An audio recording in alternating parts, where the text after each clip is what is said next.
In today's video, I'll show you how to use the teleprompter feature in CapCut. Open CapCut. On the home screen, tap on Camera.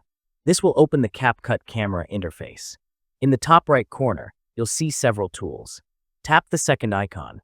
That's the teleprompter. Using the teleprompter tools. Once opened, you'll see some sample text.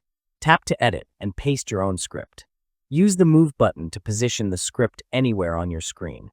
Tap the text icon to edit or replace the script. Change the font size and font color to make it easier to read. Adjust the scrolling speed to match your reading pace. Recording options. Choose from 15 seconds, 60 seconds, 3 minutes, or one shot if your script is longer. When ready, tap the record button. A countdown will appear, and you can begin reading your script as it scrolls. Note: the text on the screen won't appear in your final video. It's only visible while you record. Once you're done, tap Stop, then tick to confirm. Your video will be saved without the teleprompter text. And that's it. That's how you use the teleprompter in CapCut.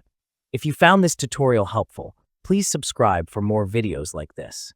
And if you find this video useful, do not forget to like and subscribe. Thanks for watching.